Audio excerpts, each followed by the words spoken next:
Good afternoon and welcome to the Friday edition of 7 Investing Now. We've been doing this all morning. We've been doing private members-only chats. So for those of you who don't know what 7 Investing is, we are a subscription investing service. You give us $17, we give us our 7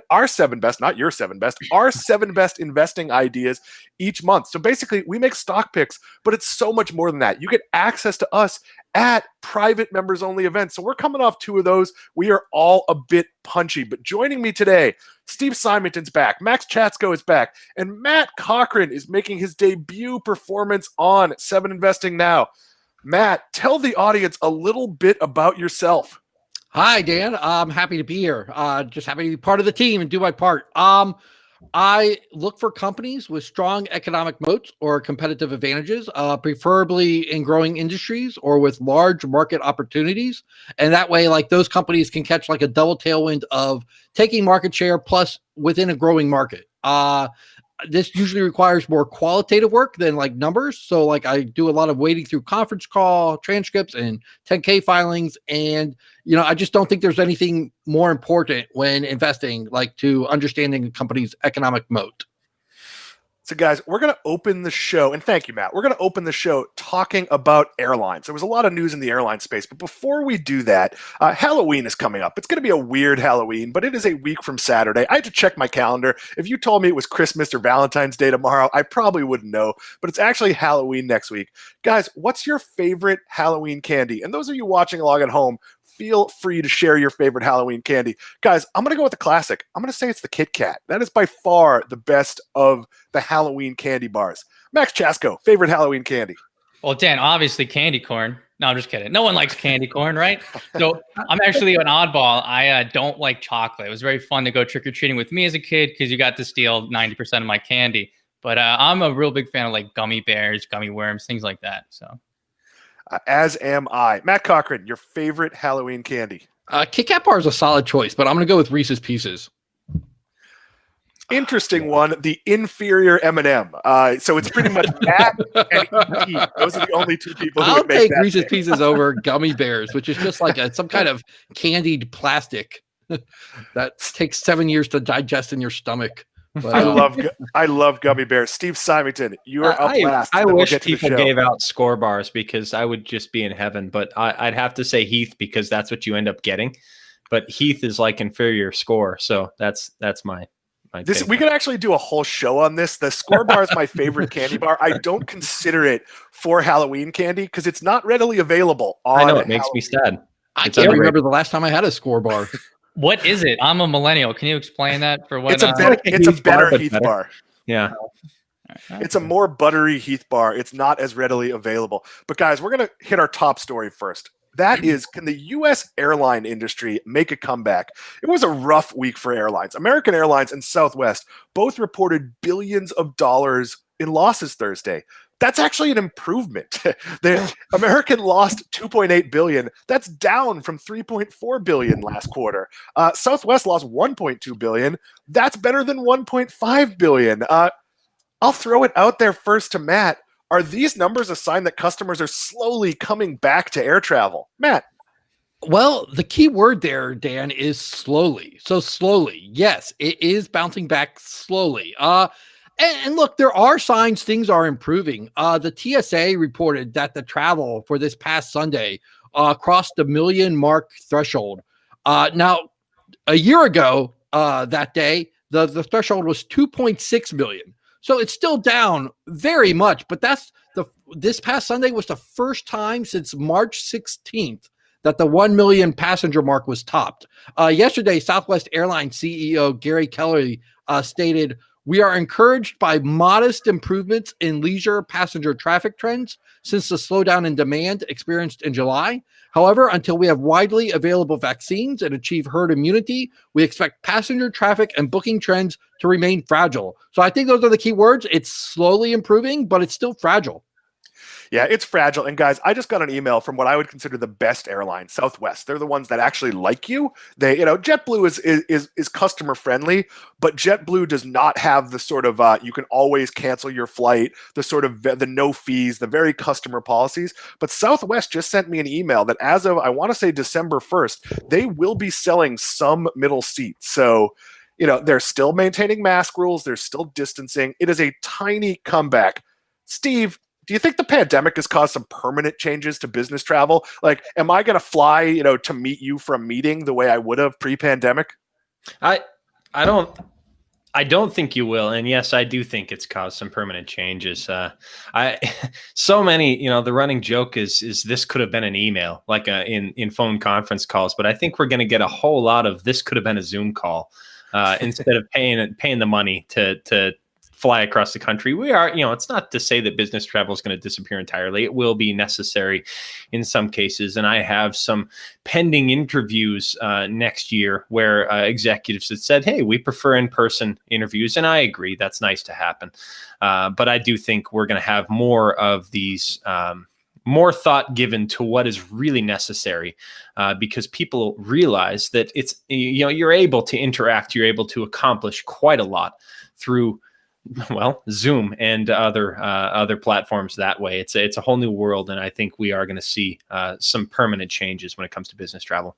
I'll push back a little before throwing it to Max. I think there's going to be a little bit less, but the reason we travel isn't the meeting, it's the dinner. It's the drinks after. It's the interaction. Now, are there some perfunctory meetings where we used to have to sign things and there's no social part of it? Sure, those aren't going to happen. Are companies going to say, hey, I don't want to spend the money for you to fly and go have dinner? That's absolutely possible. I think trade shows are going to come back with a boom. People are going to be excited to go to Vegas or Orlando or Anaheim or wherever it might be, to see their friends, to learn the industry. Obviously, it has to be safe. Look, I could have flown. I'm heading to North Carolina this weekend. I could have flown. I chose not to. I'm going to drive. That's partially over safety concerns. It's mostly because the itineraries are so inconvenient right now that I'm not actually saving that much time if I chose to fly. Max, to close this segment out, before we move on to what we're watching, should the U.S. government be doing more to bail out the airlines? They've done quite a bit already. Should they be doing more? Yeah, I mean, I don't cover this as an investor, so maybe just as a citizen, I can kind of see both sides of the argument, right? On one hand, the U.S. airlines industry is a huge employer, so we can't just kind of sit idly by and watch everything kind of, go down the tubes. But on the other hand, I mean, yeah, these companies maybe aren't the best allocators of capital in the good times. I mean, they spent a lot of money on share buybacks, for instance, in recent years, and now they're coming asking for bailouts. So I can see the optics of that aren't so great. We did very little to bail out restaurants, which is also a crucial business in this country. Now, there were some PPP loans, but many restaurants figured out how to pull through. Every airline except Southwest, within like an hour of the pandemic, had their hands out. They had no rainy day fund. Like, imagine if Max, we talk a lot about like the 6-month rainy day fund you're supposed to have for your personal finances. Imagine if you lost your job and then tomorrow you had no money in your bank account. That is essentially, and you were doing well. You were getting paid a lot of money. That's where the airlines were. They spent their profits poorly. I'm in favor of bailouts tied to two things. They preserve and protect jobs. They preserve and protect flight routes. I don't want to have to fly through like Los Angeles to get to Baltimore. That doesn't make any sense. And I want to see management changes. I don't want there to be share buybacks. I want every airline to have an emergency fund to get through the next problem. We're going to take some of your questions. Sam, feel free to share the comment that's up now. I don't know if you could see it. We have a little bit of a lag in how that works.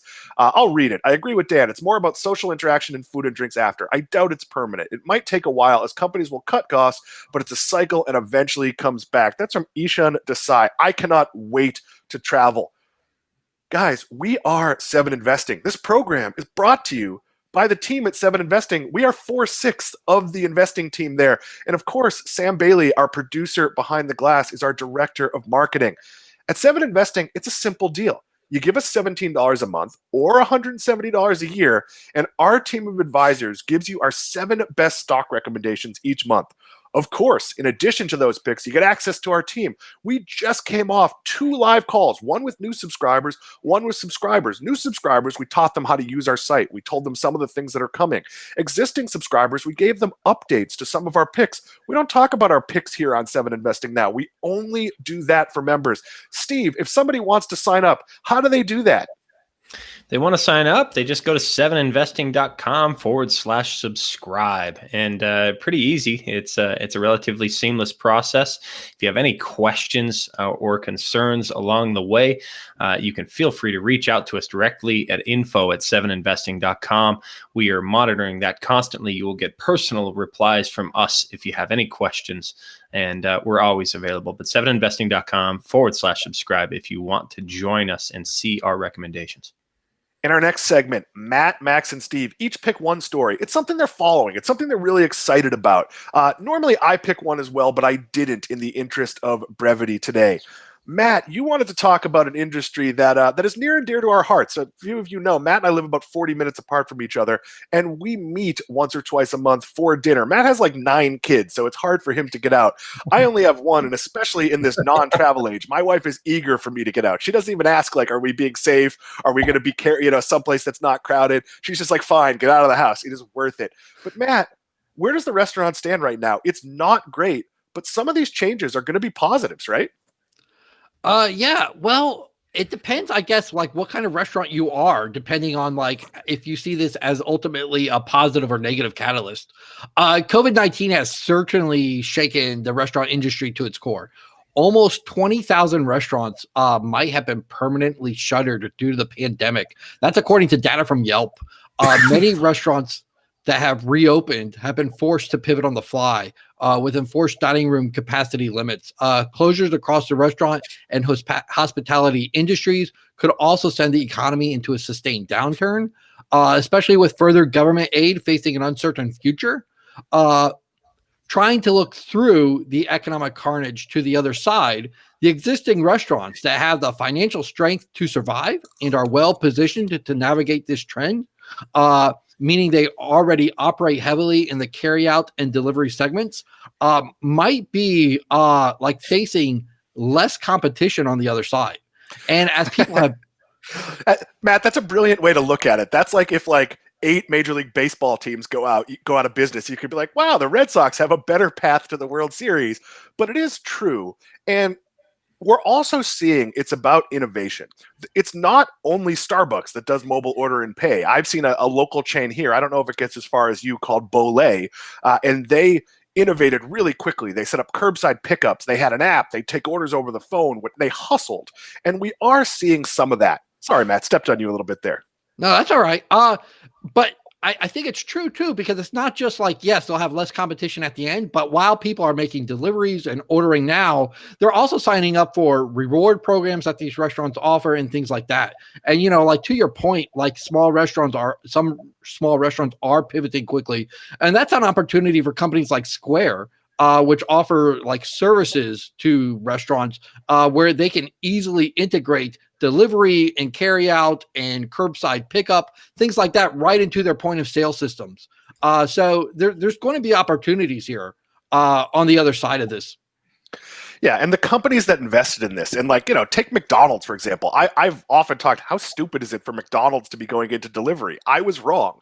Now, my logic on that was, who wants a 20-minute-old chicken McNugget? That, to me, is like, you might as well eat drywall. Like, McDonald's food should be eaten instantly, but not only are people ordering it, the numbers were going up pre-pandemic, they place a bigger order. And why is that? Well, if I go pull up to the drive-thru window and I order 9 McNuggets, 6 large fries, and 4 shakes, I'm being judged by the person there who's going, really? You're going to have all that? If I order that at home, you don't know if there's 10 other people in my house. So it is a driver. That's been really good for Starbucks as well, where you could get your, you know, double venti frappuccino, no, make it with cream, not skim milk. Matt, one last question about the restaurant industry. It's a personal one. Is it sad when you see a restaurant you like do everything wrong? And I'll give the example. We meet at a restaurant called Shane's Rib Shack in Boca.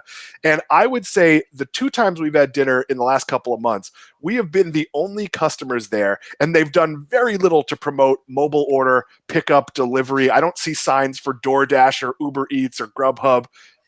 We're going to see a lot of this, right? A lot of local restaurants that just didn't pivot and go out of business. Yeah, absolutely, and it is sad. The last time we were at that restaurant, it was almost a ghost town inside. I think we had the whole restaurant to ourselves, besides a couple of carryout customers while we were eating. You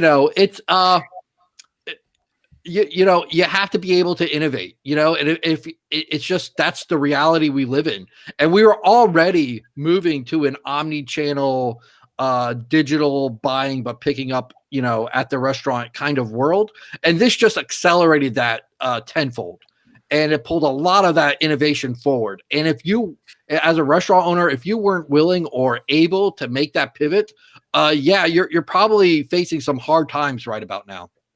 Yeah, it's all about optionality. It's not that we're only going to get food delivered, but we're going to get food delivered in situations where we maybe previously didn't. And I think that's absolutely going to be important. Yeah, Max, and even just real quick, go ahead, but even a little more than that, it's really about convenience, right? Like wherever your customer is, you want to be able to meet them and sell them your product there. And like for these restaurants, so like if people want to order on apps, people don't want to go inside to pick up their food, or they want it delivered to their residence, and you just have to be able to meet your customer where they are for that convenience. Max, you're going to talk about something that might get us back to restaurants a little more safely. The US FDA, that's the Food and Drug Administration Advisory Committee, held a meeting yesterday on coronavirus vaccines. Matt, when can I get my vaccine and go on a cruise? Oh, man, I don't know. But yeah, the FDA has some regulations around what it can and cannot say about development stage assets. So sometimes, or often, it will convene these advisory committee meetings, or we just call them AdComs for short. So that's a way to bring in independent scientists. They come in, they nerd out on all these little things that most people don't really understand. And most of the time, no one really cares that these meetings take place, right? They actually hold this one quite often on vaccines. But this time, obviously, the stakes are much higher. This is mostly focused on coronavirus vaccines, and that is indeed what they focused on. So it was live streamed. There was tons of content, articles. Everybody picked it up and talked about it. So this is basically a way to set expectations for going forward for the industry, for healthcare providers, for the public, and by extension, investors. So, we have all these clinical trials underway now for vaccines, and this independent AdCom meeting basically tried to lay out the groundwork for, well, how do we actually determine what is an effective vaccine, right? You get a vaccine, your body produces multiple types of antibodies so many days later. Well, what is the actual scientific metric quantity that we want to see? How many antibodies, what type, how many days after getting a vaccine? And that would be the minimum level of effectiveness. Then they talked about, well, okay, how effective do these vaccines have to be?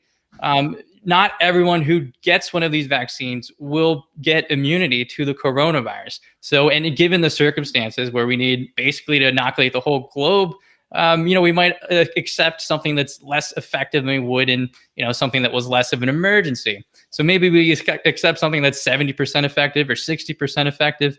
And if we roll this out over the whole population, it's good enough. They also talked about safety. So there's some certain things they brought up that probably might not be an issue or very rare side effects. So in the first SARS vaccines and the MERS vaccines in the early 2000s, in animal models, they saw something called enhanced respiratory disease. So animals that got administered these early vaccine candidates developed something where they had trouble breathing. And so we haven't actually seen that yet. I don't think in clinical trials in humans, it might not be an issue at all. It might only affect a very small percentage of people. And again, given the circumstances, we might have to accept a little bit greater risk. So Max, let's assume we get a 60 to 70% effective vaccine. That means the new normal post-vaccine still involves being careful, right? Like it's still going to mean masks. It's just going to be less people get sick and the hospitals are more able to deal with it. Is that a reasonable take on it? Yes. So, and again, we're going to accept something it's not going to be 100%. But the important thing too to remember is it's going to break the chains of transmission. So, wherever you live, if there's 60 or 70% of the people are immune to it, then the chances of you getting it aren't actually 40%. It's much, much lower. So that is what they talk about with herd immunity. And again, there might, by the end of next year, maybe 50 million Americans have already been exposed just in the environment. So that's also a way to get immunity. Not that any of us want to go that route, but so this is going to be a longer term road, I think. People are still going to be coming down with this, maybe even 2, 3, 4, 5 years from now. but it's going to be much lower and obviously not an emergency. We appreciate those of you watching at home. This is, of course, archived. This is 7 Investing Now. It's archived on YouTube. It's streaming live on Facebook, YouTube, Twitter. Who knows? We might be on MySpace. We might be on Classmates. We are a lot of different places. Feel free to share your comments in the chat. It doesn't work all that well right now. It's a little bit challenging. We're working on new features, rolling out the ability to have a more robust Q&A, the ability to get you more involved. We're going to get to Steve's story, and then after that, we're going to talk about some investing mistakes we have made. We are not perfect. We're really good at this, but every investor has made some mistakes, even Max. Steve, demand in the housing market is absolutely insane, according to Redfin's CEO. Let me speak personally here. I am trying to rent a larger property. I want to put where I live, which is a 3-bedroom condo that's about 1,350 square feet. That's downtown, and being downtown's not that useful right now.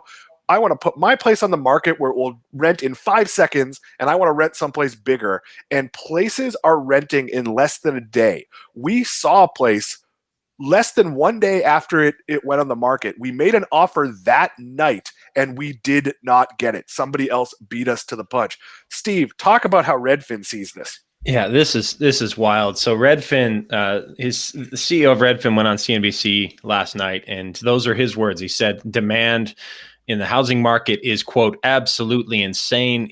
But he also said there's no way this can last forever because of the level of demand. He expects it to last at least into 2021, because what's happening is people are trying to buy houses and they're sort of resolving themselves to thinking, man, there's no way this is going to happen this year. So they're going to try again next year. And you have this kind of follow-on network effect of people watching people sell their homes incredibly rapidly with a lot of competition. And it's very difficult and sort of a humbling, frustrating experience for a lot of consumers. Actually, my mother-in-law is looking for a house right now. And that's really hard. And she's like, well, what do I do? You know, a house goes on the market. She gets an appointment. They say the first appointment's tomorrow morning. And by that evening, the house is under contract here in Missoula. And it's wild to watch, but this is something.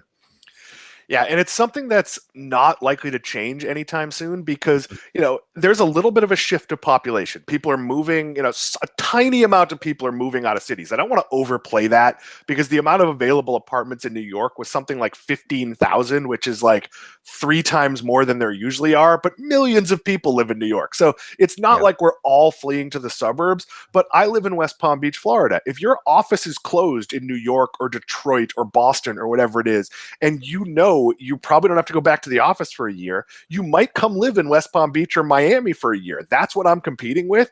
And those people can pay more. That's going to be good news when it comes time to rent my place. It's been bad news as I try to find a place. But guys, let's shift gears here. We're going to talk about our biggest investing regrets. And why do we do this? We don't do this to tell sad stories. We do this to talk about that there were times we didn't follow our own advice, where we were younger investors or we were different investors. We weren't long-term investors. Here at 7 Investing, we recommend that you buy a stock and essentially hold it forever, no less than 3 years, unless something massively fundamentally changes about the company. What does that mean? Maybe the CEO changes and you don't like the direction of the CEO. Maybe the company was previously the #1 burger chain and they say, yep, we're going only plant-based. Well, that'd be a big change. Maybe I'd sell my stock. But for the most part, you don't want to do that. Steve, I'll let you kick this off. Share one of your biggest investing regrets. I'd be remiss if I didn't point out something I've talked about before, selling 249 shares of NVIDIA 5 years ago to help fund my house. And we've also said I don't really regret that, even though, that I netted like $6,000 in proceeds from that sale, and it'd be worth closer to $150,000 today. But hey, that happens, and selling too soon is all too often one of my bigger regrets. But I think I should also mention a topic from when I was a young investor. I do regret when I was a lot younger, spending too much time early on focusing on share prices appearing to be high based on fundamental valuation metrics. I mean, when I was younger, I really didn't fully appreciate or understand the concepts of optimizing flat cash flows or building enterprise value by not necessarily letting profits fall to the bottom line. And think about Amazon, for example. They scarcely reported profits for the better part of their first 2 decades as a publicly traded company. And really it comes down to responsible capital allocation, and it's not an indication of a bad business. So valuation does matter. That's one of our 7 investing principles here at 7 Investing.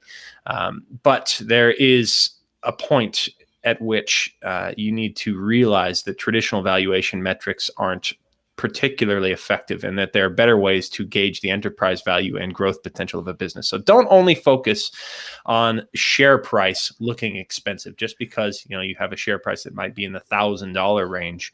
That doesn't mean it's more expensive than a company that is trading at $20 a share. They could be the same market capitalization. They could have the same potential. And that's something that is a big regret from when I was very young and kind of learning as a young investor. And you want to look at sort of optionality and what they could do. So if you're Amazon, probably in the early days, nobody envisioned Amazon Web Services. But the second they get to the scale they are, is there any business Amazon could announce now that you'd be like, well, they won't make it? If they came out and said, we're going to build a theme park, somewhere, you'd probably say like, ooh, I'm not sure that would be my pick, but like they could probably make a go of it. They know so much about you. They can enter. I mean, they're launching a chain of grocery stores that has the potential to be a massive national player. Well, that's billions of dollars they can add. Max, what is an investing mistake you regret? Oh, guys, let me tell you a story, right? June 29th, 2010, a little company had its IPO. That company was called Tesla. A younger, less experienced version of myself bought it at the IPO. It was like my first year of investing. I didn't know what I was doing, and I sold it a few months later. I haven't even calculated what that would be worth today because it's too depressing. But and one thing that I want to point out, it's always easy, like, some of my friends or maybe us, we talk about what it would be worth today. But like, let's be real. If would I have actually held on to it, even if I didn't sell it in a few months? I might have sold it last year. I might have sold it 2 years ago. So it's always easy to backtrack and look at what it would be worth today. But, I could have sold it at any point and still regretted it. So you can't beat yourself up too much. That's why we talk about buying and holding forever. The reality is, I don't know, at some point you go, well, geez, could Apple be a $5 trillion company? It didn't seem like they could be a $2 trillion company because it was not that long ago where ExxonMobil was the biggest company in the world. And I forget the number, but it was a sub $1 trillion. I think it might have even been a sub $500 billion market cap. So the world is changing, and it's changing rapidly. Matt Cochrane, what investing regret do you have? Well, my tale of woe takes us back to the summer of 2017, when I was a young 40 years old. Hey, I'm the oldest guy here, so it was a simpler time. No one was wearing masks. People still went to restaurants. And during this time, I became aware of a company called The Trade Desk, which was a technology platform for ad buyers on platforms like connected TV. And this company was well positioned to capture the growth in an emerging market and was led by a visionary founder. And many investors I trusted recommended it as an investment. And I was happy to get in at a stock price of about $60. And as I was studying it over the next several months, though, the stock price lagged, and it went down about 20% over about a 6-month time frame. And at the time, I grew tired of it. I thought maybe it wasn't a good long-term holding, and I sold it for about a 20% loss. A couple months after I sold it, it like exploded. And about right now, like without being exact, it's about a 10-bagger from my original stock purchase of $60. It's about $600 right now. And so I am one of the few Trade Desk investors whose claim to fame is that I actually lost money while being a shareholder of the Trade Desk. That's TTD for anyone paying attention. Yeah, and guys, we bring these up because we've all made these mistakes. And Steve, maybe you could share at 7 Investing on our Twitter handle. Ask this question. What is your biggest investing regret? We'd love to hear from you. That's at 7 Investing. But guys, now it is time to close the show. It's time to hit our finisher. We shared on Twitter, which industry should the U.S. government help with a bailout? 20.1% said airlines. 42.1%, that's the winner, said restaurants and bars. Yeah, I like restaurants and bars. 4.6% said hotels. That was an overwhelmingly, we don't want to bail out hotels. 33.2% said none of the above. Because I just asked Steve to do something, I'll throw this to Max first. Max, do you think there should be government bailouts of industries broadly or any of these industries specifically? Yeah, I guess so. I mean, again, like you can see both sides of the argument. But I would agree with you what you added before about the airline industry. You know, we should have strings attached at the very least. I think they do that in Europe quite often. And you know, if we're going to have taxpayers bailing out companies and kind of like socializing the risk of that, we should also maybe share in the benefits when they come back and do better, right? Maybe, you know? So let me tie this all together. At the beginning of the show, we talked about airlines. And one of the questions we get asked a lot is, airlines are too big to fail. When should I invest in them? Like, they're so far down. And here's the reality. They are too big to fail in that some airline with a similar name will fly those routes. We are not going to not have airlines that fly, say, Los Angeles to Boston and Orlando, Florida to wherever. That's going to happen. But shareholders can get wiped out. There's been something like 50-something U.S. airline bankruptcies in like the past 20 years. So when is the right time to invest in airlines? Probably not at all. Steve, anything you want to add here? No, I think the restaurant industry could use some help, and they're not getting it. And I think I agree with the general consensus of that survey. Matt, I'll give you the last word because you talked about restaurants. We're tying it all together today. Matt Cochrane, last word here. No, I think you guys make good points. I think there definitely should be strings attached to it. I'm probably not the person to determine what strings those are. I would say wherever there was a government mandate where something had to shut down for a period of time, like at the beginning of the pandemic, especially like where I live, like restaurants, like any restaurants, dining rooms were like forced to shut down. There was no dine-in options. So like in cases like that, I think industry should receive bailouts like that's commensurate with like the government mandated restrictions they were facing. So Matt, back to you. I want very specific industry by industry. No, just kidding. We're not. So, yeah, you want this tied to jobs. You also want it tied to reality. Here's one of the problems with restaurants. A lot of people open a restaurant because they cook well. We've all seen those shows where like a famous chef goes in and tells you how bad you're doing with your restaurant, or John Taffer comes in and says maybe there shouldn't be rats in the fryer in your bar. That you need to look at the books of the restaurant. What I don't want to bail out is the restaurant that was going out of business anyway. I don't want them to stay in business for 10 more months. So I do think there have to be some strings with, were you profitable or on the path to profitable before this? I know that's difficult because there's obviously some restaurants that are trending up and then the pandemic hits and they lose all their momentum. But I would like to see my favorite restaurants, my favorite bars have a better chance of surviving. And with that, for Matt, Max, and Steve, I am Dan Kline. If you want to get in touch with us, you can email us at info@7investing. That's the number 7investing.com. It actually works if you write out 7, but it's faster to write the number 7investing.com. That's info. Or you can follow us at 7investing on Twitter. We're off on Monday. I'm going gambling for a couple days, but we'll be back with a live show Wednesday at noon. 7 Investors, thank you for watching. Steve, Max, Matt. Guys, I'll see you Monday or Wednesday. Sorry, I'll see you Wednesday.